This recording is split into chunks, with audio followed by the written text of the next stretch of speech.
Welcome to the Chris Heimerdinger channel. Today is my first interview that I have done on this channel. Of course, I've done other interviews that were audio only, but this is the first video only. And I have wanted to talk to our guest, James Thompson, for a couple of years because he is an expert on UFOs and UAPs and how that might relate to the gospel of Jesus Christ. He is the author of this very thick book, Worlds Without Number, which was published a couple of years ago. And I have looked through it probably a lot more than I should because I want to come at this topic with total neutrality, like a total zombie who doesn't know anything about the subject that we're talking about, even though, unfortunately, I know a lot more than I'm going to let on. Here's the thing. It's like anybody who's coming into this podcast, or even who reads the title, a Latter-day Saint, might immediately think to themselves, UFOs and the gospel of Jesus Christ. That does not have any theological value to me. That is not a topic which is going to draw me closer to Jesus Christ. James, first I want to talk a little bit about you.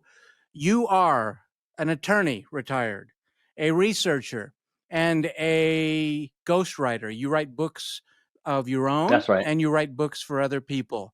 However, when I say this is a topic that most Latter-day Saints are going to think will not draw them closer to the gospel of Jesus Christ, what's your response? Well, some people may feel that way. Some people don't want to hear about the visitation of angels. So some people don't want to hear about things outside of the everyday. I'm one of those people that tends to be drawn to the esoteric. I always have been. And so it interests me. And I know that because so many LDS people have been affected by the things we're going to talk about today, about 10% of the church, which is over 1.5 million members, it's worth discussing so that people know that it's all right to talk about it. Right. And I remember in an initial conversation you and I had, I kind of said, I don't want to talk about paranormal stuff. I don't want to talk about, evil zombie demon type stuff. I want to talk about how this could relate to the gospel, which would be on a scientific basis, how we might imagine aliens or people from other planets coming to visit planet Earth for some reason. We do happen to be, as far as I know, the only Christian denomination that believes that there is life on other planets. But I would have been in the category, just like some members of the audience, for maybe the first 20 years I was a member of this church, of believing that I don't see the relationship. I really don't see how it fits in. Flying saucers from other worlds, visiting our planet. What's the application as far as theology is concerned? How does it help the doctrine of Jesus Christ? And because I have a firm testimony of the gospel of Jesus Christ, aliens just didn't quite fit in. But I did read a number of books just in researching the subject for entertainment value, that I believed the accounts of what had taken place were coming from very surprisingly reputable sources, people who had nothing to gain and, in fact, sometimes much to lose by revealing their UFO encounter or sighting. And now, since a couple of years ago, the New York Times came out and finally admitted, yes, the government does have research projects dealing with UFOs. And then talking heads on news stations like Tucker Carlson came out and said, this may be one of the most important stories that humanity has ever faced. And others, and then congressional hearings with David Grush and others who are trying to blow the whistle on the fact that the government has a lot more information than they are willing to reveal. All of that means that this is a topic which is worth discussing. Latter-day Saints, we definitely take knowledge out of the best books and apply that to our lives. So, from that perspective, I got to ask you, James, why did you write a 500-page book on the subject of how UFOs or UAPs, that's the more in vogue term, how UAPs may relate to the gospel of Jesus Christ and what Latter-day Saints should think about this issue? Well, it's not core to our beliefs, But for one thing, I want to make sure that people understand angels do not arrive at Earth in UFOs. So if you're looking for angels, No, we have plenty of accounts of them just apparating, apparating into vision, or of Christ coming down from the clouds. They're not using any vehicles. They don't seem to be using any propulsion devices to move around the universe. So to me, that gets sort of crossed off the list of how it might be somehow explained well, in the gospel scriptures, it does phenomenon. say that the Lord has created many worlds, worlds without number, countless, and that's a lot to the Lord. Well, let me get here. It's right in the beginning of my book. So let me see. Here he says, Moses 139. I got a better and memory than worlds you. without number have I created, and also I created them for mine own purpose, and by the Son created I them, which is mine only begotten. And were it possible that man could number the particles of the earth, yea, millions of earths like this, it would not be a beginning to the number of thy creations. That one's Moses 7:30. And then finally, that by him, speaking of the Son, and through him and of him, the worlds are and were created, and the inhabitants thereof are begotten sons and daughters unto God. That's from Doctrine and Covenants. Now, the inhabitants of countless worlds are begotten sons and daughters to God. That's something that always has interested me. And when I was getting ready to go on my mission, and this is something that we've discussed before, our state patriarch had a little fireside. And in that fireside, he talked about a man who was elderly at the time in the stake, a high priest, who had a personal close encounter when he was younger, back in 1940.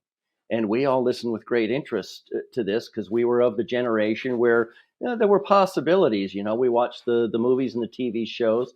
So, and this man's name is Udo Wartina. He's passed since. Udo Wartina. Yeah, That sounds I think very. it's Polish, but I He was an believe, was either American, born. though. Yes, he was American, and he was. It was almost time for him to get married. He was up in Idaho working for a mining company, but on his own, he was working his own mine. And one day, he was 30 feet down below the surface, down in the rocks, digging out, moving boulders, trying to get access to a vein of gold, and he heard a noise and something like he'd never heard before. So he climbed up out of his mine, and he went up on top where he saw this large craft that had just landed, and it was on these landing gear, these three tripod landing gear. And he saw a ladder coming down, and a man was walking down carrying a big hose, and he couldn't have been more surprised. A man. This wasn't a little green, gray Yeah, he dude. describes This was a human two being. men, and he said they looked exactly like us. And then they talked about that a little bit. But the man coming down saw him. Now, let me describe the craft very quickly so you understand it wasn't a truck. It was about 100 feet wide or more, and it was about 30 feet high, and it was pointed on the ends. It was a classic UFO or flying saucer. Was it hovering? Not at that point. At that point, it had come down on the landing gear. The man was bringing the hose down. He described the man as being normal looking, somewhat youngish looking. He had on a gray jumpsuit, little gray tam hat, as he described it. Forget his shoes, but he had like moccasins, he said. And the man was coming down with the hose, and they saw each other, and they both were surprised to see each other. It kind of reminds me of the M&M's commercial when the M&Ms see Santa. You are real. You are real. That's kind of the encounter that they had. And the man said, I don't know where you came from. I'm so sorry. You're not supposed to know we're here. We're not supposed to reveal ourselves. And he said, where were you that we couldn't pick you up on our sensors? He said, well, I was down in my mine about 30 feet. And he said, that explains it. So, you got us. So what do you want to know? Let's spend some time together. Man, that sounds so much like the Prime Directive on Star Trek, where until a civilization develops warp speed, we're just not supposed to reveal our presence because it might interfere with their technological progress or whatever. And that is the point of departure on this. But then it got divided into two categories. They invited him to ask any questions he wanted to about their means of propulsion, energy generation, anything about their technology. And he did. And for 2 hours, they spoke about it. But when he said, what do you know about Jesus Christ and the holy priesthood? That's where they drew the line. They said, you know what, we would love to discuss those issues with you, but we're not able to discuss them. We're prevented by our code. So that's how they parsed the prime directive. Oh, I see. So what questions did he ask? Well, they took him on board the ship, and they opened up some of the areas for him to see. He described the rooms. He described what he could see of the anti-gravity propulsion system, and I've drawn it in my book. It's basically two flywheels. He describes them as about 3 feet wide and a few inches thick, one on top of the other, with gears in the middle, making them go in opposite directions. And that torsion field, anti-gravity field that it generated, is how they were able to levitate above the ground without any other propulsion system. Did the aliens, who looked like human beings, say where they were from? Yes, they did. They described to him and they showed him where they were from. It was another star system, a planet. Did they So name the planet or star system? I don't think they named the planet. They may have named the star system, but it would have meant nothing to him. He didn't know any such thing. They did speak English, so they did know English terms for those things, though. I remember in the previous discussion we had, you said they spoke hundreds of languages. Yes, they did. The younger one said that he was about There was a 600 younger years one, old. and how many alien human beings did this man Udo encounter? 2. There was a younger one. He looked about mid-30s, and then there was one who looked about mid-40s. The mid-30s actually turned out to be about 600 years old, and the mid-40s turned out to be about 900 years old. Oh, now we're getting And back to the pre-Noah Abrahamic era, where people were living hundreds of years rather than teens of years, right, decades of years. Now, you mentioned that this was a story that was told to you in a kind of a formal church setting right, by a patriarch. Udo right, was a faithful, believing member of the church. right. So whatever had happened, it did not shake his testimony of the gospel. It kind of just all went smoothly together for him. Right. For him, there was no problem of people coming from another planet and visiting here. That didn't conflict in any way with his beliefs. Why would a stake patriarch, which is a position of great prominence, a very vetted position in LDS wards, stakes in LDS theology, you pick those dudes carefully. Right. Why was he interested in telling this to a group of young people? He didn't reveal his purposes, but I do know that Udo had been very reluctant to share the information with anybody for the first several decades. Didn't even tell his wife. Then he did go to the patriarch and told him what had happened. And at that point, he started telling more people. And in fact, this was around the time of the energy crisis of the mid 1970s. I remember that. Jimmy Carter years. I remember Those those long gas lines for lines. gasoline. Sure. Yeah. And Udo thought that the United States needed him to explain what he could about what they had taught him about energy generation. So there was a very famous astronaut who became a U.S. Senator. That was John Glenn. He wrote him a letter and he said, look, I don't like talking about these things, but this is what happened. He laid it all out. He says, this is what they showed me. This is how they generated energy. If you want to contact me, I'm sure that I can be of more use to you. So I just want to do my part to help end the energy crisis. So he wrote that letter, which has since become somewhat famous in UF circles after I wrote my first book and introduced him to the UFO world. What's interesting is that this story is, I don't know how well known it is. Maybe it's better known among Latter-day Saints, but I've never heard it before. I've never heard of Udo, and I've never heard of this story. But you made a statement to me in a previous conversation where you said you consider this one of the most revealing or one of the most clear events in UFOlogy. As a matter of fact, MUFON, the Mutual UFO Network, they had a Right. big conference a few years after my first book was published, and this story of Udo Wartina was presented. And this is a worldwide conference, and they came out with a statement at the time saying that this was the most significant humanoid encounter on record. The most significant on record, and it happens to have been one that was recorded and reported by an active Latter-day Saint. That's interesting. Yes. Now, have you had any encounters with what you might call unidentified flying objects or aliens or anything of that nature? Not that I know of. When I was a child, I had a few things I didn't understand. I saw a rocket one time going very slow through the sky. And then when I got to kindergarten, they told me I was very late. So I don't know if that equates to a UFO encounter. They told you it was very late? Yes, they said I was a couple hours late to kindergarten, and I'd left on time, and it was only about a 20-minute walk. So you felt you experienced a kind of wormhole time warp. perhaps, or whatever it was. It looked like a regular rocket. It was brown. It had the tail fins. It had the point, but it was only going about 40 miles an hour, which in retrospect even at the time, I thought, that's very weird. I've never heard of a slow-moving rocket. So I don't know if that was an encounter or not, but for me, that's as close as I've come. Well, I had an experience when I was a young kid. We would sleep out in the backyard and watch the stars. And even in the mid-70s, you could catch satellites going across the sky, the small dot. And I would watch for those and be fascinated by those. But there was one in particular that I did not understand and did not seem to fit current technology.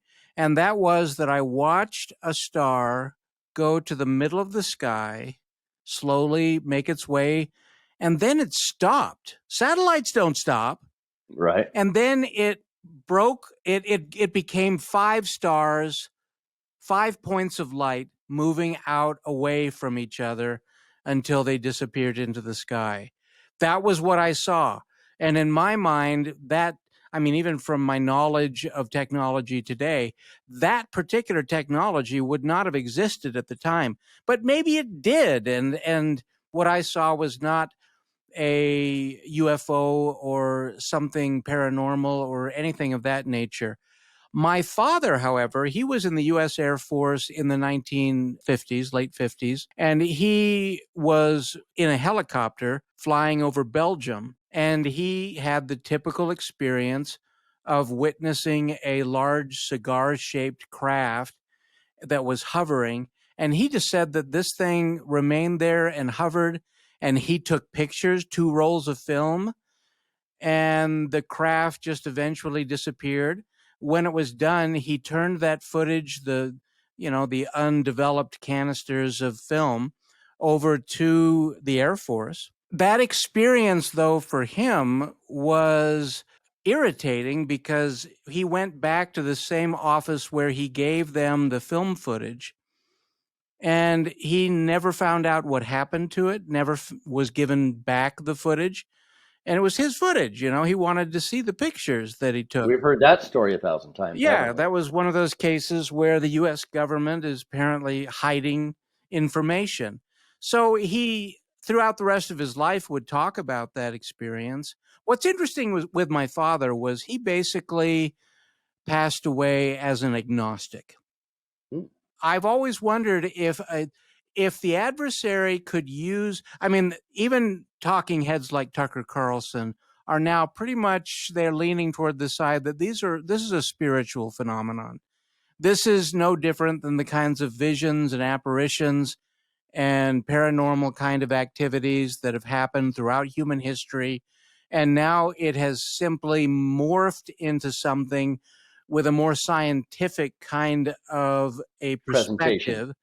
Presentation, so that it can deceive, fool human beings, distract them from being interested in something like the gospel of Jesus Christ.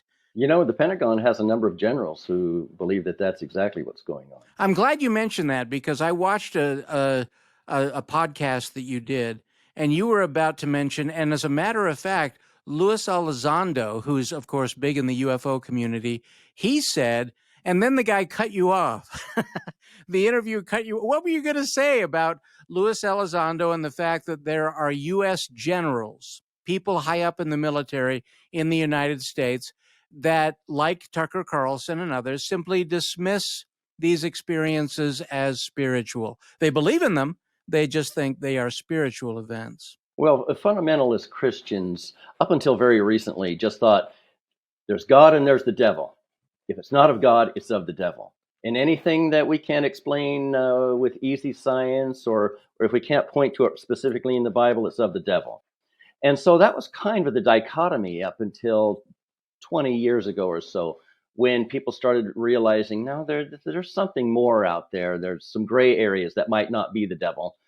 But so I have come to the conclusion in studying it that even though there do seem to be real visitors like Udo Wartina's visitors or others, there may be a lot of mimicry that Satan is using to take people away from, that iron rod that leads to knowledge. Well, when I listen to some UFO fanatics like Greer, Stephen Greer would be an example. He's a true believer. Yes, he's a true believer, and he seems like the kindest, nicest, sweetest guy. And he sets up, well, he charges money for this, for people to kind of join and come together on some beautiful setting, whether it's the Florida coast or some other setting like Sedona, Arizona.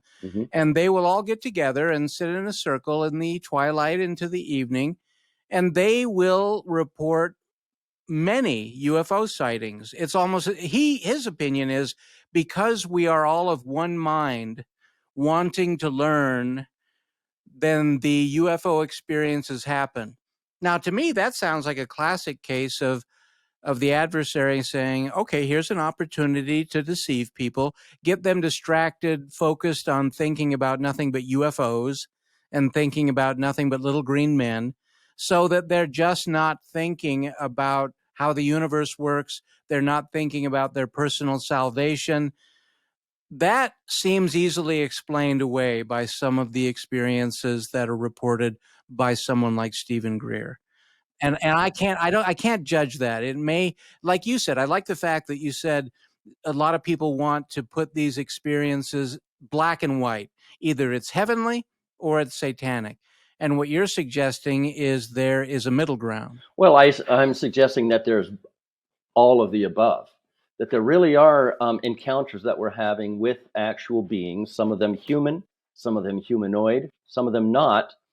And we don't know enough about those to be able to discern what is what, or which is which. It would be a better way to put it, I think. But I do believe that we are having real encounters with real beings. But I also think that some of those encounters are counterfeits by Satan for that very purpose. If they were real, it would also be Satan's motive to create counterfeits, because whatever the topic is, he doesn't want anybody to have a clear vision, image, understanding of anything related to truth. Right. Anything related to real reality. So I can see Satan's motive for interfering either way. Well, and it's hard to detect at first in many regards. But then you have people like Dr. Stephen Greer, who, and they don't publicize this as much, but they meditate a lot, and they call on these spirits to come upon them, and to channel these aliens and things. New Age religion or Eastern religious philosophy seems to be very dominant among the true believers of the UFO community. And that's because the messaging of those who present themselves as extraterrestrials is very much in that vein. Everything from all of the circular doctrines about reincarnation, and then there's the galactic Messiah who's coming. So put away all these other thoughts, put away all these other, don't be seeking salvation and exaltation through a false way. But when the great galactic Messiah comes, the one, when he arrives, all things will become clear, and our vibrational rate will be elevated. That will be the presence. Our vibrational rate. Yes. Terms like that, that's when I roll my eyes. But it's when I hear a decorated Air Force pilot or general or something say, this is what I experienced, and I saw it right outside the windows of my aircraft, or the experience of the these flying saucer that was hovering outside of the Chicago airport. Right. What do they call that airport in Chicago? O'Hare. O'Hare, yeah, O'Hare Airport. And people those experiences that have multiple, sometimes dozens of witnesses, Right. and they've got photographic footage. It does seem, though, it's very frustrating with those, like Elon Musk will come out and he'll say, I don't know how come they're all blurry Tic Tacs. Mm-hmm. Why can't we seem to get a good photographic image of any of these either aliens or their means of travel? There's flying saucers. They all seem to be blurry. There's just not, we got a lot of cameras and a lot of cell phones with cameras. How come we don't, am I not in the know? How come we don't have better footage of I'm not sure UFOs? why he's taking that position. I think that he knows more than he's saying, but if he doesn't, that's fine. But I know that the military does have unblurry photos and unblurry clear video and those kinds of things that there's no mistaking what's there in the picture. It's just a question of who's making it, because it's behaving in ways that our technology can't behave in the way that our physics say can't be done. Well, of course, I'm old enough to remember Close Encounters of the Third Kind by Steven Right. Spielberg. And along with actual craft, he would have just little lights like Foo Fighters from World War II, lights that were spinning in circles. They were a source of comic relief Right. in the movie. Mm-hmm. And in a sense, Steven Spielberg was trying to capture the whole phenomenon with singular events and images. He actually did a very good job in that movie for how long ago it was.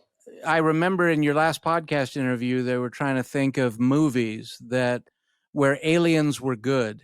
And the only one he could think of was E.T. And I was immediately thinking, dude, you don't remember Close Encounters of the Third Kind? Aliens were good. In fact, Steven Spielberg was very reluctant to make War of the Worlds with Tom Cruise because he just didn't want to wrap his head around the fact that aliens were evil. But it was too good of a story, so he relented. But the question is, how does this stuff relate to the gospel of Jesus Christ? What have we learned from former prophets like Joseph Smith and Brigham Young? What statements have they made which might blow our minds, or at least hint that they were aware of something that later generations might interpret as UAPs or UFOs or close encounters? Well, I have a section in the book about what our prophets have been saying on this subject throughout the last 200 years. And I would just say this: at Joseph Smith's time, he was talking about something that happened among the saints, and he warned them to be careful about the orbs and things like that. He said, now there's this one brother, and he named him, and he said, an orb appeared before him, and he followed it. Who's this? Who are you quoting again? Joseph Smith. Okay, so he had a brother who saw an orb. Yes, and he followed the orb, and he was walking through the woods, and became so fascinated with it, and the orb just kept going, and the brother, I think he fell off a cliff and grabbed a tree on the way down and saved his life. And Joseph said, be very careful about these manifestations, because it appears that one was trying to take this brother's life. Well, that appears demonic. It would, wouldn't it? All right, so we have that one event that Joseph Smith reported. Where is that found in church documents? Probably in History of the Church. Again, I put it all in my book, and I don't revisit that section a lot, to tell you the truth. Well, there's a lot of events from church members and in church history that we would interpret as playful demons, imps. Right. Joseph Smith wrote a whole section of the Doctrine and Covenants on what do you do if somebody who claims to be an angel of light comes and presents themselves. And Joseph Smith's advice was ask them to shake your hand, because they're so deceptive in nature, they won't be able to avoid the invitation, and they will try and shake your hand and you won't feel anything. But that would be paranormal. That's where we're mingling or intermixing into the subject of paranormal, and we get away from visitors potentially coming from other planets. Mm-hmm. What other statements were made by Brigham Young or others regarding things that might be interpreted as being part of UFO culture? Well, a lot of them talked about the reality that there are other humans on planets throughout the universe. Yeah, and we should get so much credit for that. I mean, we believed that 200 years ago, Right? 150, or I guess you could say 195 years ago. Hmm. It was part of our scriptures. It's Right? been part of our theology. And that is so unique. No other Christian denomination, they might speculate, do this and that in modern times, but they have no firm doctrine, whereas it's actually embedded in LDS theology. Right. There's no doubt. That's a very cool thing, Sure. and it's not something to be taken lightly. We have the edge on mingling that kind of philosophy with Christianity and the gospel of Jesus When Christ. I was on a mission, we were teaching a man in northern Italy, and he talked about how he believed in UFOs. And he said, in fact, if you want to come over and watch some, go over. We can do that. So we went over with the zone leaders, and we watched some satellites go over. And he was very excited, and the zone leaders were very excited. My companion and I looked at each other and winked. And but on the way home, I told him about the Udo Wartina experience. And he said, Elder, okay, I've got to tell you, now that I see that you're a believer, I've got to tell you what happened to me.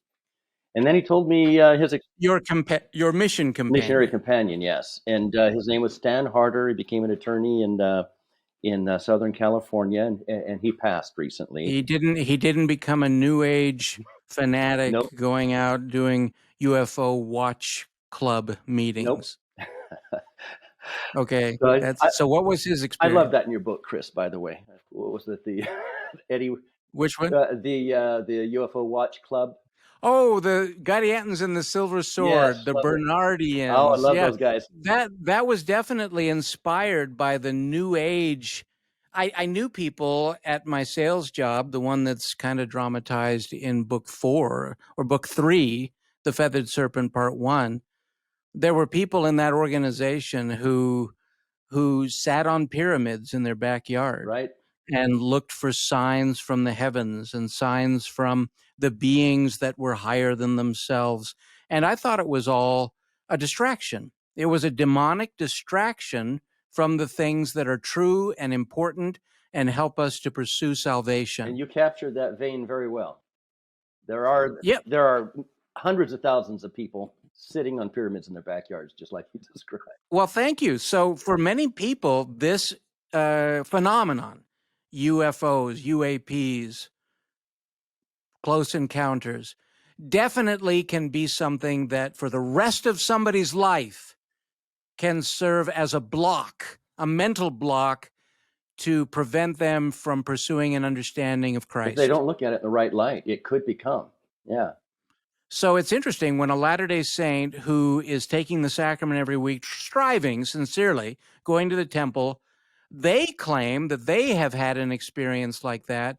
It is a little harder to just dismiss. When a stake patriarch holds a fireside for the youth and talks about these things, he's trying to open the minds of the children, right? He's basically trying to help them to accept that there are things in this universe that we don't understand. Not everything is black and white. And it's okay to speculate, to wonder, and to question things. I've always loved that philosophy and the freedom that the gospel of Jesus Christ provides to allow us as members of this faith to do that. Unfortunately, Because there are a lot of members. many don't. A lot of members of the church who don't exercise that freedom. There are a lot of people stuck in darkness because of the experiences they've had. They can't share them with anyone, and that really was the impetus for getting the book out. And then after my first book came out over 30 years ago, I was called in to church headquarters, and they talked to me about it. And A version of Worlds Without Number, what was the title of it it then? was called Aliens and UFOs, subtitled Messengers or Deceivers. And that came out in the early 90s Yes. or late 80s? Yes. And they told me that there was a lot. Hold it. Oh, just to repeat, after that book came out, you got called into church headquarters. Yes, and I was hoping it would like be. you might be punished. Yes. Like you might be scolded. That was what I was wondering. Yes. But But that's not what happened. no, they told me there was tacit approval for what I was doing, trying to bring these things to light among the church, and that in fact the brethren appreciated the effort because now they were using my book to counsel members of the church who had had these kinds of encounters, especially the more severe kind that were very frightening and disabling. They were able to share with them some things that I had written about, and so I'm all about getting it out into the light, making the cockroaches run, because I think there is a lot of satanic abuse that goes on as a result of the true phenomenon of having brothers and sisters in other worlds, on other planets, who may or may not come to visit us sometimes. Uh, but I think Satan uses it and mimics it and takes people down with it, just as you're suggesting could happen. Well, these days, Latter-day Saints want to think, especially with things like COVID and the political divisions in our culture and in our government, they feel like, man, the Savior is on the brink of, we're on the brink of the second coming. So it doesn't appear today that we are going to reach the technological stage where we could be the UFOs to other civilizations in the universe, where our craft could be maneuvering around in somebody else's atmosphere. But if that's happening to Earth, what would be the theological explanation for it? Give me some theory as to how a technologically advanced civilization, are they a celestial sphere? Are they a telestial sphere? Or are these just mortal spheres like our own? Why would they be allowed to make the light year long journey to come visit planet Earth? Well, I don't know what's in Heavenly Father's mind on the matter, but I do know that those who present themselves as extraterrestrials are always temporal beings like us. They're not celestialized or They're not yeah, angels. they're not elevated in any way. They're just like us. They are mortals. Yes. Okay. Even the grays or little green men, you think, I mean, I've always had the opinion that when we talk about us being made in God's image, I think that a show like Star Trek has the best philosophy, and the only reason they have this philosophy about aliens was because they couldn't afford anything but makeup Hmm. back in those days. Right. They couldn't afford the special effects. So you've got the Klingons and you've got the Romulans and you've got this and that, and basically they're humanoids. Right. They have different features that there's where evolution can fit in, where maybe their particular atmosphere, the pressures, whatever chemicals are available on their planet, helped them to evolve in some ways physically different than human beings, but it could still fit the parameters of being defined as in the image of God. Right. I mean, when you think about Danny DeVito and Arnold Schwarzenegger, pygmies and NBA basketball players, and you look at both and you say, those are human beings, you think a definition of the image of God could have a very wide definition, That's a right. very variable definition of exactly what that I means. do discuss that a lot in the book, but when it comes to um, the small grays, you say those may be biomechanical in the first place. Those might be. Biomechanical, that's A lot interesting. of a lot of Why? people have concluded that they're biomechanical, that they're created by whoever is sending them out. But then there tend to be other creatures, tall grays, for instance, who don't seem to be as biomechanical. Um, and then there are things like the praying mantis types.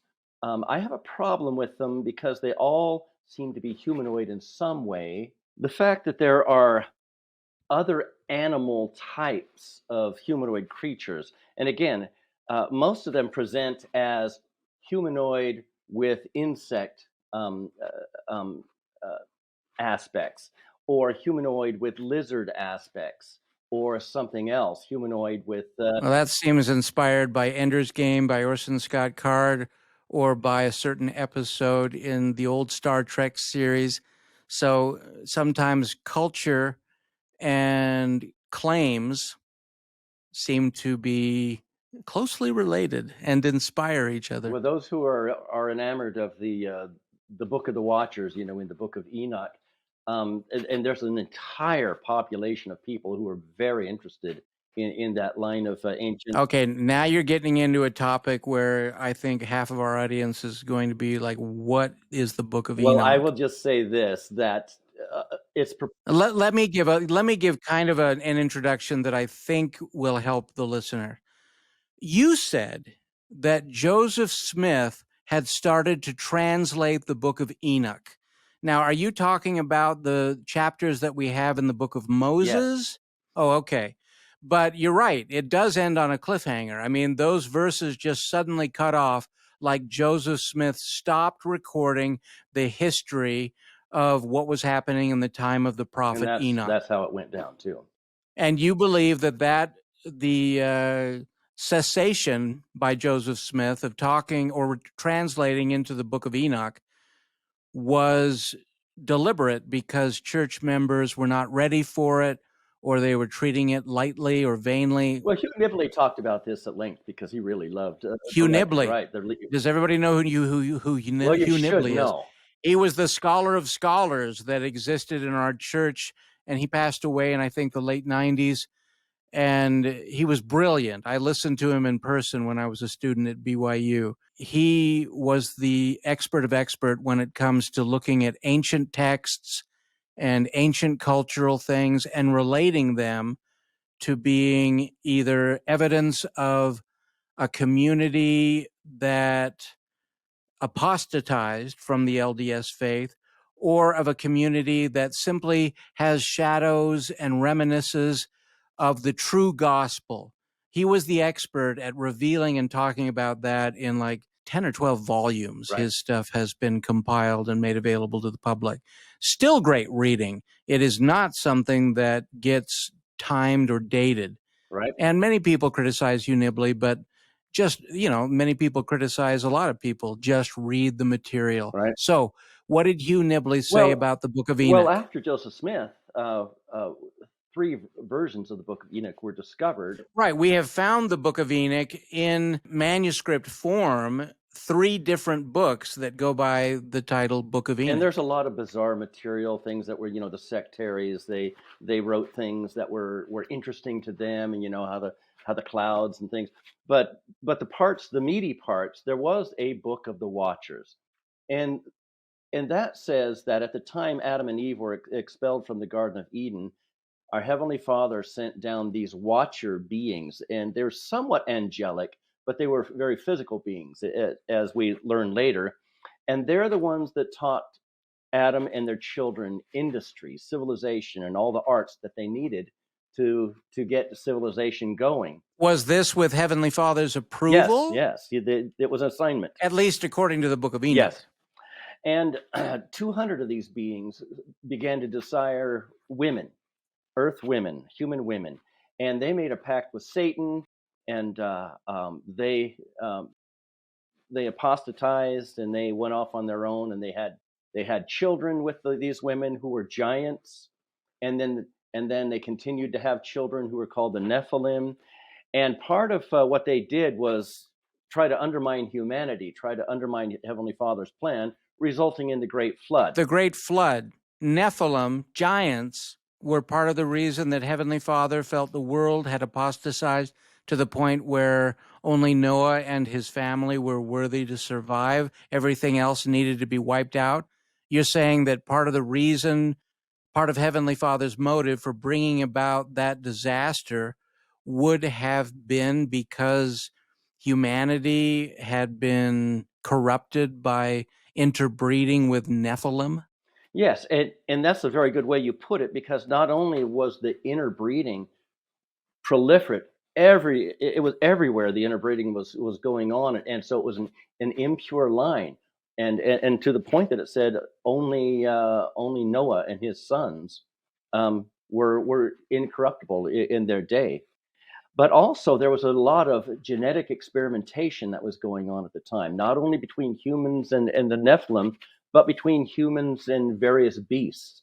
There was a lot of genetic splicing and things. Again, splicing. Are you saying that in the days of Noah there was a higher technology than what we have even today? Possibly. That's what's reported in the book of Enoch and in the book of the Watchers. Well, of course, I speculated on that in my Tennis Shoes book, which is called Tower of Thunder. Mm-hmm. And my speculations were based on at least looking at some of these records with some degree of intelligence, some degree of trying to parse out the information, what might be true and what might not be true. So nothing that you've said about the Nephilim and the Book of Enoch necessarily contradicts the gospel of Jesus Christ. What it does possibly is put the seed in our minds that we don't have all the answers today. Right. We are waiting for Heavenly Father to deluge us with greater information than what we currently have. And if we want to try to find out through our search if it's important to know this information or not, I would just say there are a lot of people who have come to the conclusion that the progeny of the Watchers have been very active in human history in trying to undermine humanity and the plan of salvation and exaltation right up through till today, and that they are the ones who will usher in the events preceding the second coming of Christ, those negative events that will affect humanity in a very negative way. And they're the ones who will propose Antichrist and the beast and the man of sin. They're the ones who will promote those things. So from that viewpoint, we might say it's important to at least have some understanding that they could be involved in what's coming. I think that's a great perspective and analysis. How did we get a being like Goliath? That might be described as a possible giant that survived the Great Flood, Mm-hmm. or it might simply be a version of Andre the Giant, where it was simply somebody that had a thyroid disorder that made them grow and grow and grow tall. Such a person might have been very fearsome to look at, but at least according to today's medical understanding of that disorder, they probably wouldn't have had. Well, then again, Andre the Giant was pretty strong. He was a pro wrestler, and Right. so it's very possible that Goliath had that genetic disorder and may not have been a Nephilim, a surviving giant from prior to the flood. Well, in both the Old Testament and the Pearl of Great Price and the Book of Mormon, I think it's mentioned in the Book of Mormon. Let's scratch that for now. But there are several references to tribes of giants and giants on the islands and giants who stood afar off. And at the time of Enoch, he had to fight the giants as well. And those are in not so esoteric sources. Those are in our scriptures. So as we sit here and we try and contemplate how a close encounter, seeing a UFO in the sky, might be something that we could accept as part of reality. Okay. So how does somebody do that and it not necessarily affect their pursuit of the plan of salvation, their pursuit of repentance and perfection and trying to become more like Heavenly Father, repenting and taking the sacrament every week? That takes me back to my my missionary companion, Stan Harder. You never told the anecdote of what he said. And so he said, he bore his witness in my presence every day, and sometimes he did to me.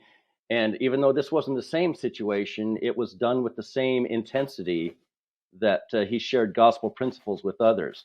And as we walked, he said, "Elder, this is what happened." So he said, I was babysitting a dog. It was a guide dog for some people. It was in training. They had to leave, so it was my job to take care of it. So I was taking it out for its walk. I was trying to get the full feel. So I had my eyes closed. We were walking through a new construction neighborhood. He said at some point, the dog just stopped, and I urged it to go, but it wouldn't go. So I opened my eyes and I looked at it, and it was staring at something. So I looked up, and he says, there, right above one of the houses being constructed, was a flying saucer. He said it was just wobbling, and he described it. It's in the book, his description of it. But it was a classic flying saucer. He said, I couldn't believe what I was looking at, but it suddenly jerked and went over the other house. Just in an instant, it was there. And I couldn't believe what I just saw. I was wondering what could have been going on that it could leap that fast. He said, and then it leaped back to its original position, and then it just took off. and he said it was gone, out of sight within 1.5 seconds, something like that. It was going so fast. No sound, no wind, no breaking of the sound barrier. It was just gone. And he said, breaking the laws of right. physics. And you mentioned that this companion that you had on your mission went on to become an attorney. He remained a faithful member of the Church yes, of Jesus Christ of Latter-day Saints. So an experience like this does not have to distract you not at all. from the pursuit of gospel perfection and greatness. And I've interviewed many church leaders at the ward and stake level who have had these experiences. They've either seen a craft up close and personal, or some of them have actually had encounters with beings who present themselves as extraterrestrials. Interesting. Now, I want to talk about, you said that you had a close encounter. You had a personal meeting with Travis Walton, who is, of course, very famous. He's from Snowville, Arizona. Yeah, Snowflake. That's an original Mormon settlement. Right. There's a temple right there in the little town. And he was a member of the church. Now, I heard from people who knew him personally at the time that he had his encounter, which is, of course, recorded in the movie Fire in the Sky. Very famous and common guest at UFO conventions and conferences, right, and things of that nature. Anyway, they described the Travis Walton as a teenager as a wild guy, a drinker, a party animal. That's how he describes himself as well. Well, then that's okay. But I do know that his encounter, and when you met him, tell us about your encounter with Travis Walton when you met him and why. Well, we have a mutual friend here in the Phoenix area, and Dana is his name. And Dana invited me over to spend some time with Travis because Travis knows that I write the books from an LDS viewpoint, and I certainly know who Travis is. So I went over, and a couple more people showed up. Was he interested in talking to you in particular because you've written about this topic from an LDS standpoint? Well, I think in a minor way. I mean, he's talked to everybody, so he doesn't need my opinion on anything. But he did look at my book and he said, "Oh, I've heard of that book. Yeah." I said, "Well, this one's for you." And so he said, "Okay, I'm going to read it." So he took it with him. He was going to Argentina or something in a couple of days. But we did. We all talked at Dana's house, and we went out for dinner and we talked there. Very pleasant evening. And I didn't want to bother him as I rarely do. Dana is your spouse? No, I'm sorry. Dana is our mutual friend. Oh, okay. The mutual friend. He's a big burly guy. Big burly guy. Yeah, gotcha. Okay. So we went out for dinner and we just talked about a few things. And I didn't want to make Travis recount his encounter, even another time. But we talked about a few aspects of it, specifically the part where the human-looking people came to rescue him, he thought anyway, about how he thought that was masking going on, that it was actually the Greys masking, presenting themselves as wearing masks. Yeah, emotional or psychic masks. It was just a projection to make him think it was a rescue, or to at least calm him down so they could corral him and get him somewhere else.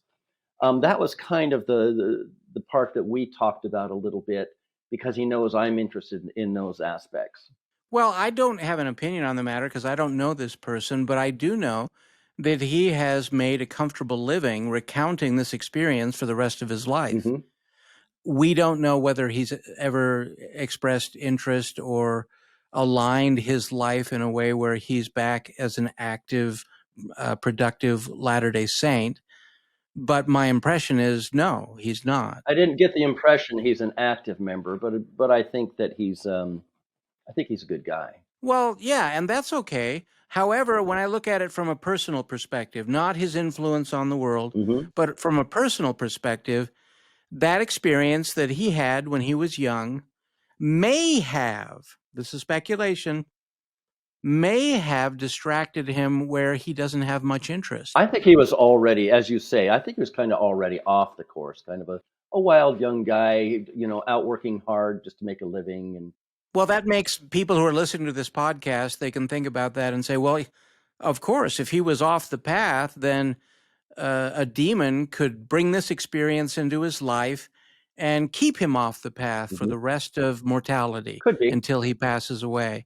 It sounds like it would make sense of a particular experience like that. But there's, like you say, people like Udo, what's his last name again? I'll never get that. Wartina. Udo Wartina. I mean, he remained an active, faithful member of the Sure, church. as And I'm sure there's others who hundreds of are active, thousands. faithful members of the church. I know a stake patriarch who has had abduction experiences his entire life. He writes about them. A who? A stake patriarch? This is a different patriarch than the one Yes, who right. who talked about Udo. Yeah, this is Tell me about this patriarch. Philip Wright. You can find him on Facebook or other places. 2 L's in Philip and Wright. No relation to Doug Wright, as far as I know. I don't even know if Doug Wright is active anymore. I don't know. I mean, active in the media. Right. I don't think probably active in the church. I was interviewed on his show for the first time when my book came out like 32 years ago. He's a great guy. And by the way, when we were off, he said, "You know, James, my bishop told me that he had seen a UFO up close and personal, and he was all right with it, but it was kind of frightening for him." So anyway. Well, I love that kind of freedom that exists in the gospel of Jesus Christ, where just because you believe in these things, you don't immediately pass judgment and say, you need to have a cross put up because you're like a vampire and you're spreading false doctrine and you're trying to fool people and keep them away from Christ. That's not necessarily the case. You can have these experiences and it simply opens you're allowed to have an open mind. Right. You're allowed to take this information in and recognize the reality that when the Lord decides to reveal more, some of it we're going to find very shocking, very surprising, but nevertheless, we should be very accepting. Right. Instead of letting it drive us out of the church, it might be something that cements our commitment to the organization. I think that's usually what people experience. And it's my understanding that about 10% of the church has had these kinds of experiences, making it over 1.5 million members. And of those listening, if you will ask your friends and family if they know anybody within the family who's had an experience, I'll bet most of you will find out that there are people right in your own family or right in your close circle of friends who's had an experience. And they just don't talk about it because they don't want to be put down in some way or thought of it. Well, I can raise my hand. My own father, the experience that I had as a child, which wasn't really that dramatic. I would say my spiritual experiences were more life-changing than that. That was just a point of curiosity in my life, and it still remains a point of curiosity. I would love to find out what it was that I saw. I would love to find out what it was that my father saw, and then I can just chalk that up to greater knowledge, to getting a greater understanding of how the universe works, how the universe functions. And I'm okay with that. Yeah, so am I. Well, thank you so much for this interview. We finally got it done after 2-3 years of planning? Yes. And that was because I resurrected my podcast with the Chris Heimerdinger channel. We'd like to express gratitude and thanks to James Thompson for the time that he's taken to give us this interview. My pleasure. Thank you for watching the Chris Heimerdinger channel. Please subscribe here on YouTube and hit that little notification bell, or it doesn't do us any good. I wanted to tell you that I am releasing on Amazon Audible and Amazon Kindle a rewrite, a revised and enhanced new edition of 10 Issues Among the Nephites. For the first time in 35 years on Audible, you can get this product unabridged. That is a great element of progress. I would also like to tell you about my new novel, Shadows of Absaroka, which will also soon be available on Audible and on Kindle. And if you're feeling really generous, why not support us on Patreon, where you can get all of these audio and book products, eventually, as I get them up there, for totally free. Now, if you don't feel as close to the Lord today as you did yesterday, it may be time to ask yourself, who moved? Chances are the answer to that is going to be very profound and may have a permanent effect upon your life. Thank you for watching. See you next week.